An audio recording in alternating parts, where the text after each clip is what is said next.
لا حول ولا قوة إلا بالله العلي العظيم. أعوذ بالله من الشيطان اللعين الرجيم. بسم الله الرحمن الرحيم.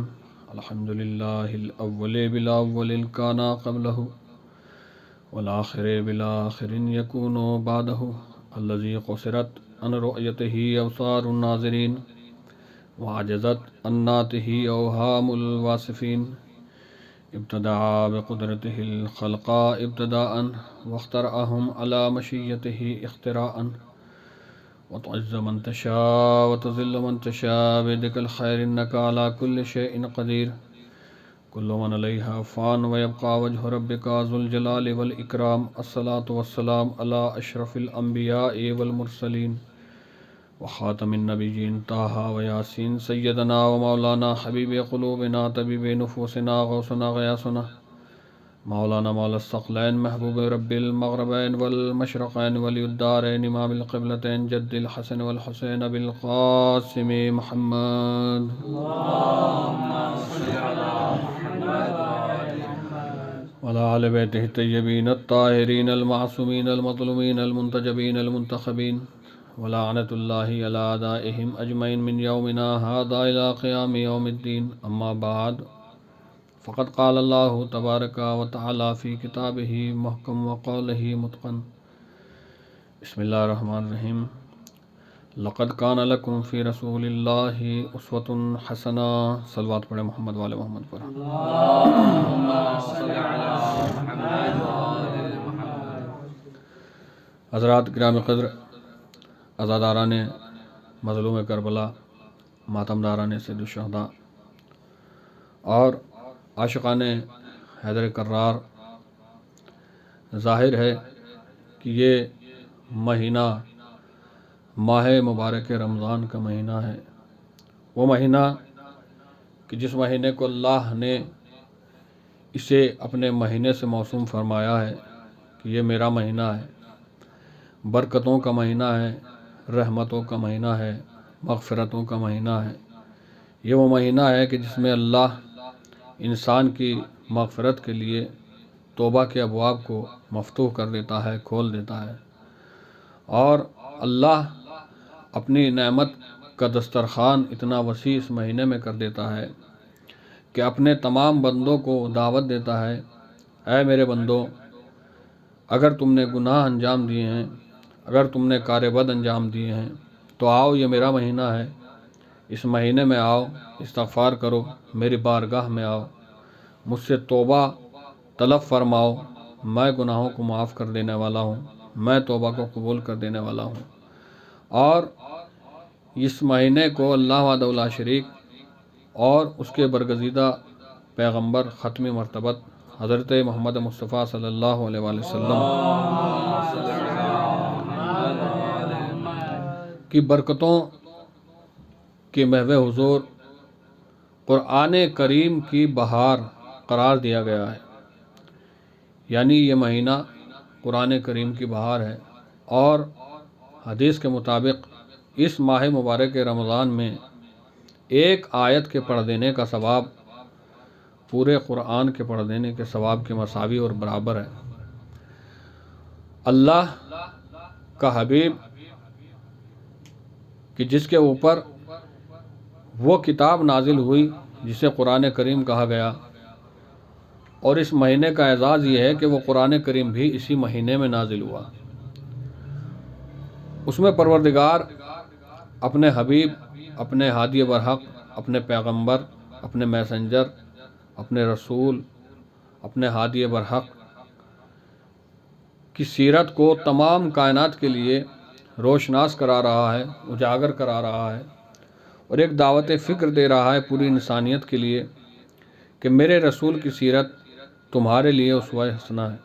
جس آیت کریمہ کو پڑھا وہ سورہ احزاب کی 21ویں آیت اور 21ویں آیت کا ابتدائی حصہ، جس میں قرآن کریم کی آیت کے ذریعے سے اللہ وحدہ لا شریک اپنے حبیب، اپنے رسول کی سیرت کو تمام انسانیت کے لیے الگو قرار دے رہا ہے، نمونہ عمل قرار دے رہا ہے، آئیڈیل بتا رہا ہے، آدرش بتا رہا ہے، اور کہہ رہا ہے کہ میرے رسول کی سیرت تمہارے لیے نمونہ عمل ہے۔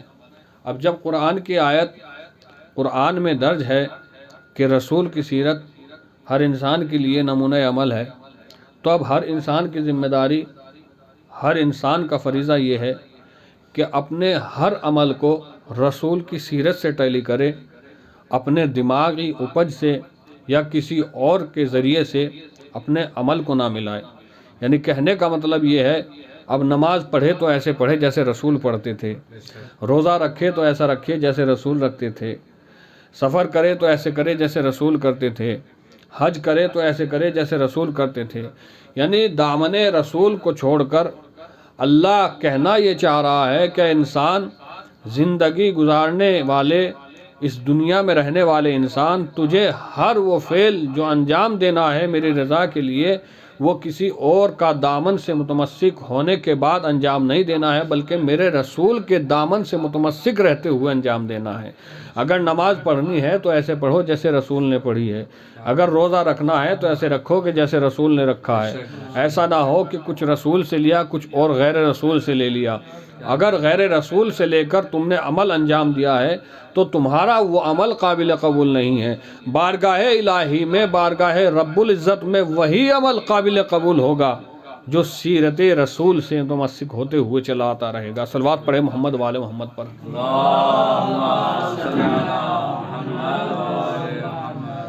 میرے رسول کی سیرت تمام انسانیت کے لیے، تم لوگوں کے لیے نمونہ عمل ہے۔ یعنی اب ہر انسان کا فریضہ ہے کہ رسول کی سیرت کو دیکھتا جائے اور اپنی زندگی کو رسول کی سیرت کے مطابق ڈھالتا چلا جائے۔ رسول معاشرے میں رہتے کیسے تھے، تو ہمیں بھی یہی چاہیے، ہمارا درس بھی یہی ہونا چاہیے، ہماری ذمہ داری بھی یہی ہونی چاہیے کہ ہم رسول کی سیرت کے مطابق عمل کرتے ہوئے، رسول کی سیرت کو فالو کرتے ہوئے اس طریقے سے معاشرے میں رہیں جیسے رسول معاشرے میں رہتے تھے۔ رسول جب آتے تھے تو سلام کیسے کرتے تھے، رسول جب آتے تھے رسول کا اپنا خانوادے کے ساتھ جو رہنے سہنے کا عادت اور اطوار تھی وہ کیسی تھی، رسول کے تمام تر ڈھنگ، رسول کس طریقے سے بات کرتے تھے، رسول کس طریقے سے گفتگو کرتے تھے، رسول کس طریقے سے جنگ کرتے تھے، رسول کس طریقے سے مسکراتے تھے، رسول کس طریقے سے چلتے تھے، چلنے کا طریقہ کیا تھا، رہنے کا طریقہ کیا تھا، کھانے کا طریقہ کیا تھا، وہ سب کا سب ہمیں سیرت رسول سے لینا ہے۔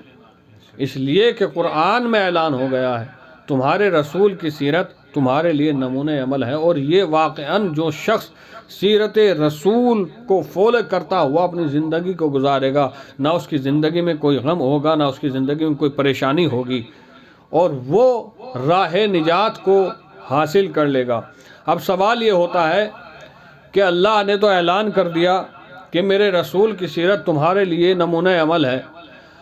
اب رسول اس دنیا سے سن 11 ہجری میں چلے جائیں گے۔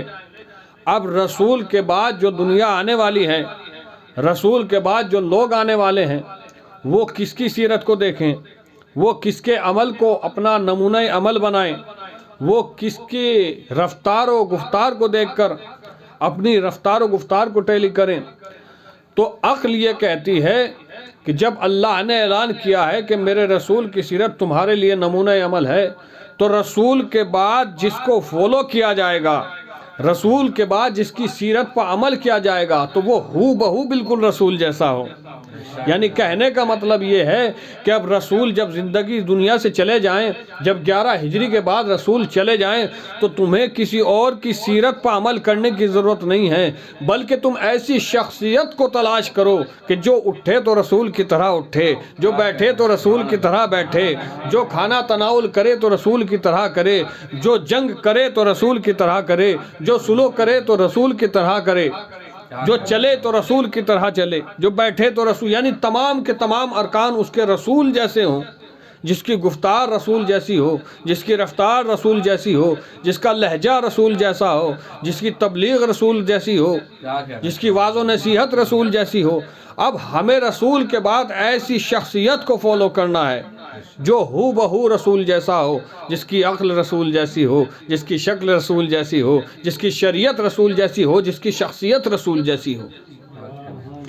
تو اب تاریخ کے آئینے کو جھنجھوڑنا پڑے گا، اور تاریخ کے آئینے کو، تاریخ کے دامن کو ہمیں کگالنا پڑے گا کہ کون ایسی شخصیت ہے رسول کے بعد کہ جس کی سیرت کو نمونہ عمل بنا دیا جائے. تو خدا کی قسم رسول کے بعد 12 امام کے علاوہ کوئی ایک ایسی شخصیت نہ ملی کہ جس کا ہر فعل، جس کا ہر عمل سیرت رسول جیسا نہ ہو. یعنی جو 12 ائمہ علیہ الصلوۃ والسلام من جانب اللہ تھے، وہ ہو بہو رسول کی طرح ان کی سیرت تھی. ان کا اٹھنا بھی رسول کی طرح تھا، ان کا بیٹھنا بھی رسول کی طرح تھا، ان کے فیصلے بھی رسول کی طرح تھے، ان کی قضاوت بھی رسول کی طرح تھی، ان کا رفتار، ان کا کردار رسول کی طرح. رسول کی سیرت کیا تھی؟ رسول کی سیرت نرم و نازک لب و لہجہ. رسول کی سیرت ایسی کہ کافر جیسے سخت دل رکھنے والے سے اپنے شیرین لہجے کے ذریعے سے کلمہ پڑھوا لیا. کیا تاریخ کا وہ واقعہ یاد نہیں ہے کہ رسول اسلام جاتے ہیں اور ایک ضعیفہ ہے، سیرت رسول دیکھیے، وہ رسول کے اوپر کوڑا ڈال دیتی ہے. دوسرا دن ہوا، رسول پھر اسی راستے سے جاتے ہیں، دوسرے دن پھر وہ کوڑا ڈال دیے. اللہ کے رسول، آپ تو عرب ہیں، اس جگہ کے چپے چپے سے واقف ہیں، آپ راستہ بدل دیجئے، کسی اور راستے سے چلے جائیے. عجب نہیں، آواز رسالت آئے، نادان تجھے پتہ نہیں، ہم راستہ بدلنے کے لیے نہیں آئے ہیں، راستہ بدلوانے کے لیے آئے ہیں. تیسرا روز ہوا، یہی ضعیفہ ہے، اب کوڑا نہیں ڈالتی. رسول ہیں، اخلاق رسول، سیرت رسول دیکھیے. رسول نے پوچھا کہ کیا ہوا، کیا ماجرا ہے؟ کسی نے بتایا کہ یہ بیمار ہے. اب یہ ہے اخلاق رسول، یہ ہے سیرت رسول. رسول اللہ اس کے پاس جاتے ہیں، جانے کے پاس بعد اس کی عیادت کرتے ہیں، حال و احوال پوچھتے ہیں. جب اس نے رسول کا یہ کردار دیکھا، رسول کا کردار دیکھنے کے بعد دنگ رہ گئی، حیران رہ گئی، اور کہا کہ مجھے تو تمہارے بارے میں کچھ اور ہی قصے سنائے گئے تھے، مجھے تو تمہاری شخصیت کے بارے میں کچھ اور ہی بتایا گیا تھا. اور فوراً رسول کے ساتھ، رسول کے سامنے اسلام لے کر آئی اور کلمہ پڑھا اور اللہ کے نبی کو رسول مانا. بالکل اب یہی واقعہ دیکھیے، یہ ہے سیرت رسول، کردار رسول. اب بالکل ایسا ہی کردار رسول کے بعد جس شخصیت میں نظر آئے، وہ اس قابل ہے کہ جس کی سیرت کو فالو کیا جائے، وہ اس قابل ہے کہ جس کی سیرت کو نمونہ عمل قرار دیا جائے. امام حسن مجتبیٰ علیہ الصلوۃ والسلام، ایک صلوات پڑھیں مل جل کے محمد والے محمد. راستے سے گزر رہے ہیں، ایک اعرابی شخص امام حسن علیہ الصلوۃ والسلام کے پاس آتا ہے، اور جیسا کہ جناب امیر کائنات کے بارے میں جھوٹی افواہیں اڑائی گئی تھیں، انہی باتوں کو کانوں پہ دھر کے امام حسن کے سامنے ان کے والد امجد جناب امیر کائنات کو دشنام کرتا ہے، برا بھلا کہتا ہے. چاہیے تو یہ تھا کہ امام حسن اس کو منہ توڑ جواب دیتے، مگر امام حسن علیہ الصلوۃ والسلام نے کیا کہا کہ اگر تجھے کھانے کی ضرورت ہو تو تجھے بھرپیٹ کھانا کھلا دیا جائے، اگر تیرے پاس لباس نہیں ہے تو میں تجھے لباس عطا کروں، اگر تیرے پاس سواری نہیں ہے تو میں تجھے سواری عطا کروں. اب جیسے ہی اس نے یہ دیکھا، ارے میں ان کے والد گرامی کو برا کہہ رہا ہوں اور یہ میرے لیے اتنے زیادہ فیضان کا باران برسا رہے ہیں، یہ کون شخصیت ہے؟ کہا کہ یہ اسی کے بیٹے ہیں کہ جس کی تو برائی کر رہا ہے. کہا مجھے تو کچھ اور ہی بتایا گیا تھا. فوراً اسلام لے کر آیا. اب دیکھیں وہاں بھی کردار رسول، یہاں کردار نواسہ رسول، وہ بھی سیرت رسول، یہاں سیرت نواسہ رسول. تو دونوں نے بغیر کچھ کہے ہوئے اپنی سیرت کے ذریعے سے کلمہ پڑھوایا ہے. تو سمجھ میں آیا کہ جو رسول کے بعد جس کی سیرت رسول جیسی ہوگی، وہی اس لائق ہے کہ جس کی سیرت کو نمونہ عمل بنا دیا جائے، جس کی سیرت پر عمل کیا جائے. اور یزید ملعون اور یزید سے پہلے والے جتنے بھی فاسق و فاجر گزرے ہیں، جو ان کا سب سے بڑا پروپیگنڈا یہ رہا ہے کہ سیرت رسول کو ختم کر دیا جائے، سیرت رسول کو دنیا سے مٹا دیا جائے. اور اس کی وجہ یہ ہے اور اس کا ثبوت اور دلیل یہ ہے کہ رسول کی وفات کے بعد جب خلافت رسول پر، مسند رسول پر غاصبانہ حملہ کیا گیا اور وہ افراد جو سیرت رسول کے حقدار نہیں تھے، جن کے اندر سیرت رسول کا ذرہ برابر بھی شباہت نہیں پائی جاتی تھی، وہ لوگ مسند رسول پر بیٹھ گئے. تاریخ گواہ ہے کہ رسول کے بعد خلیفہ اول مسند رسالت پر بیٹھے. سن 11 ہجری کے بعد، سن 11 ہجری میں رسول اس دنیا سے گئے. 11 سے سن 13 ہجری تک خلیفہ اول مسند خلافت پر بیٹھے. وہ دنیا سے گئے تو خلیفہ ثانی اسی مسند پر آئے، چونکہ پہلے والے نے دوسرے کی معرفی کی کہ میرے بعد یہ خلیفہ ہوگا. سن 13 ہجری سے سن 23 ہجری تک تقریباً 10 سال تک مسند رسالت پر بیٹھے رہے، مگر سیرت رسول نظر نہ آئی، موجود نہیں تھی تو نظر نہ آئی. سن 23 ہجری سے سن 35 ہجری تک خلیفہ ثالث اسی مقام پر بیٹھے، مگر کسی نے یہ نہ کہا کہ نماز رسول جیسی ہیں، روزہ رسول جیسا ہے، رفتار رسول جیسی ہے، کردار رسول جیسا ہے، قرآن رسول جیسا ہے، قرأت رسول جیسی ہے، واعظ و نصیحت رسول جیسی ہے. جب 25 سال کی غاصبانہ خلافت کے بعد امیر کائنات علی ابن ابی طالب علیہ السلام مسند خلافت پر آئے ہیں، اور مسند خلافت پر آنے کے بعد جب علی علیہ السلام نے نماز پڑھائی ہے تو اسی مجمع میں جو 25 سال سے نمازیں پڑھتا آ رہا تھا، دور ٹیک لگائے ہوئے بیٹھا ہوا ایک بوڑھا صحابی کھڑا ہوا، اور کھڑا ہونے کے بعد اس نے کہا کہ آج نماز ایسے پڑھی ہے جیسے رسول پڑھاتے تھے. اس کا مطلب یہ ہے کہ تینوں زمانوں میں سیرت رسول کو ختم کیا جا چکا تھا. علی آئے تو علی نے سیرت رسول کو ہو بہو اسی طریقے سے زندہ و جاوید فرمایا جو جاوید کرنے کا حق تھا. اور کرنے کا حق اس لیے تھا کہ چونکہ یہ من جانب اللہ ہیں، یہ اللہ کی جانب سے ہیں. تو اب رسول کے بعد جو رسول کی سیرت پر عمل کیا جائے گا، اور جس کی سیرت پر عمل کیا جائے گا تو کم سے کم اس کو رسول جیسا، رسول کی عادت و اطوار جیسا ہونا چاہیے. اور امام حسین علیہ السلام نے بھی سیرت رسول ہی کو زندہ و جاوید رکھا ہے. اب سیرت رسول پر بہت زیادہ بات چیت ہوتی ہے، فلاں صاحب اور فلاں فرقہ، ہر فرقہ سیرت رسول وہ بات کرتا ہے. تو سیرت رسول کا فائدہ کیا ہے؟ سیرت رسول کا سب سے بڑا فائدہ یہ ہے کہ سیرت رسول انسان کے دل کو اور معاشرے کو نورانی بناتی ہے. اس لیے کہ اگر دل میں غبار بیٹھ گیا ہے، اگر دل میں کینہ توزی ہے، جھوٹ ہے، فساد ہے، لالچ ہے، تہمت ہے، تو سیرت رسول ان تمام کے تمام غلاظت کو دھو کر ڈال دیتی ہے. اور یہی امام حسین علیہ السلام نے کیا. امام حسین علیہ السلام نے بھی سیرت رسول کو زندہ و جاوید کیا ہے. یہی تو وجہ ہے واقعہ کربلا کے نمودار ہونے سے پہلے جب امام حسین نے رخت سفر باندھا ہے تو کیا کہا؟ انی لم اخرج اشرم ولا بطرن ولا ظالما ولا مفسدا بل خرجت لطلب اصلاح امت جدی.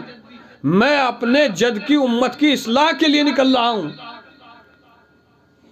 اور اپنے جد کی سیرت کو زندہ و جاوید کرنے کے لیے نکل رہا ہوں. یعنی کہنے کا مطلب یہ ہے کہ سیرت رسول کو یزید کے زمانے تک بالکل فنا کر دیا گیا تھا، مٹا دیا گیا تھا. لوگ اتنے بہکے ہوئے ہو گئے تھے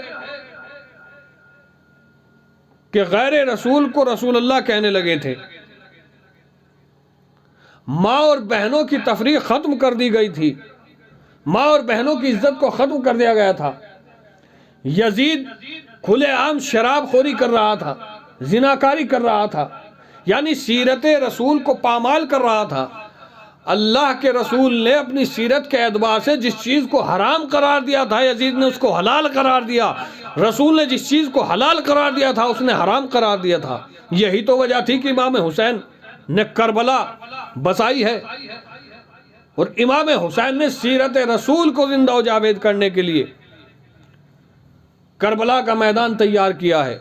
اور صرف سیرت رسول نہیں، عزیزان محترم، امام حسین نے اپنے آپ کو رسول کی شکل میں پیش کیا ہے۔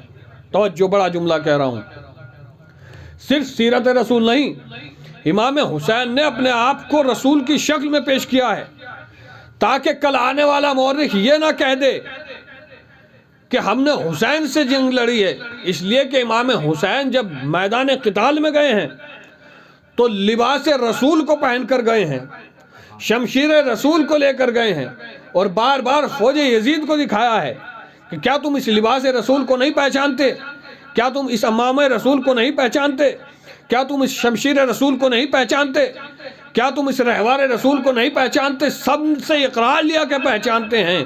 امام حسین کا سب سے اقرار لینا اس بات کی دلیل ہے کہ وہ جو حملہ کر رہے ہیں، وہ جو نیزے چلا رہے ہیں، وہ جو شمشیریں چلا رہے ہیں، وہ جو تیر چلا رہے ہیں، وہ حسین پر نہیں چل رہے ہیں بلکہ رسول کے اوپر چل رہے ہیں۔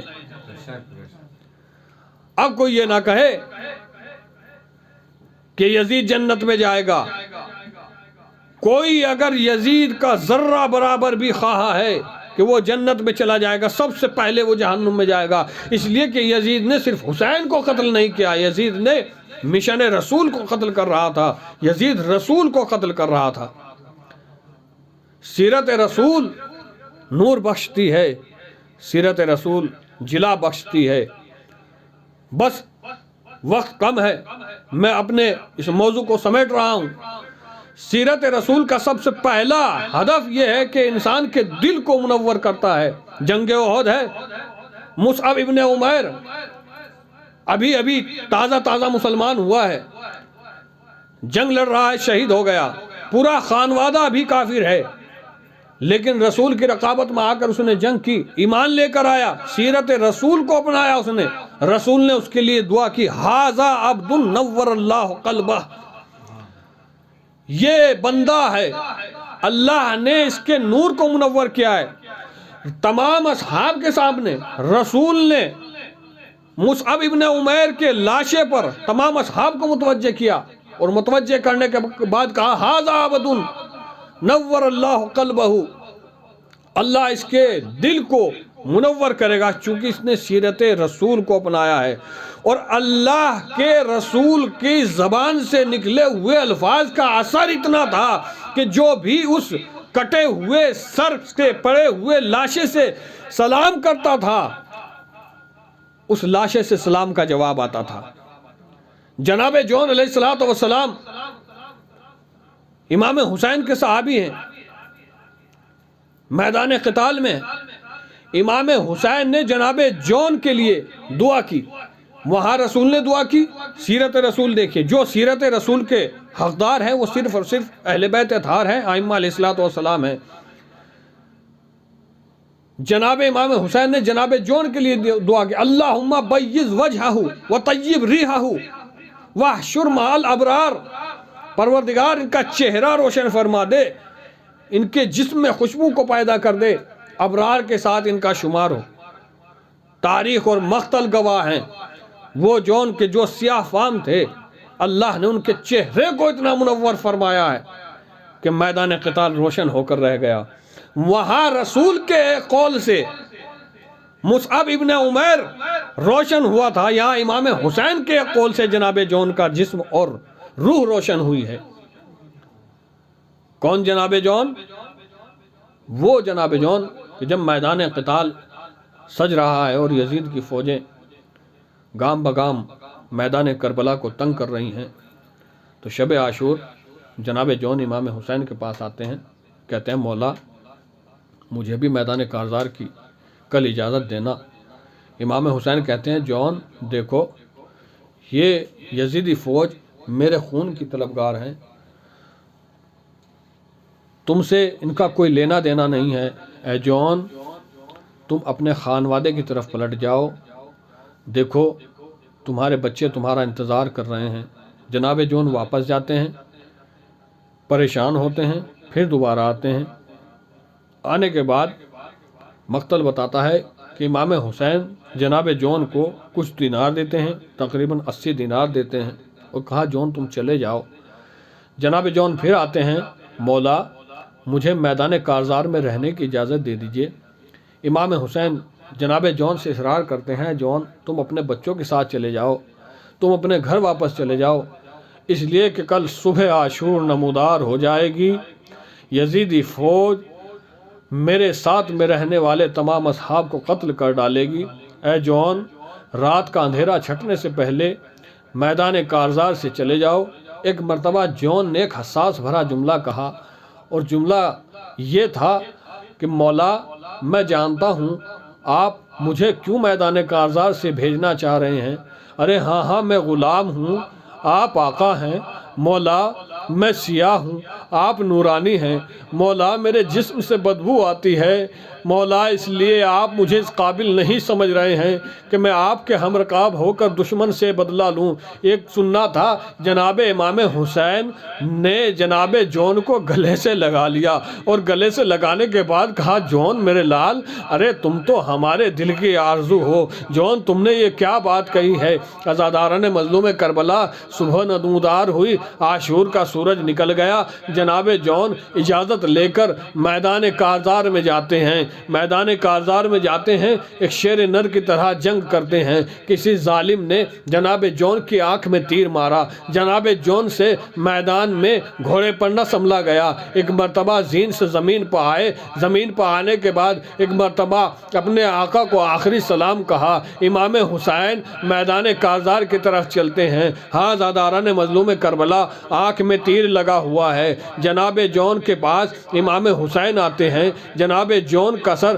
اپنی آغوش میں رکھتے ہیں۔ یکا یک جون کو خیال آتا ہے، ارے شاید کوئی یزیدی فوج کا سپاہی میرا سر قلم کرنے کے لیے آیا ہے۔ ایک مرتبہ جون نے کہا، اے سپاہی، ارے جب تک میرا آقا حسین میرے نزدیک نہ آ جائیں تب تک میرا سر قلم نہ کرنا۔ ایک مرتبہ امام حسین نے کہا، جون ارے تو نے نہ پہچانا، ارے میں تیرا آقا حسین ہوں۔ ایک مرتبہ جون نے پوری توانائی کے ساتھ امام حسین کی آغوش سے اپنا سر اٹھایا، زمین پر دے مارا، اور ایک جملہ کہا، آقا ارے غلاموں کے سر آقا کی آغوش میں نہیں رکھے جاتے۔ اللہ لعنت اللہ۔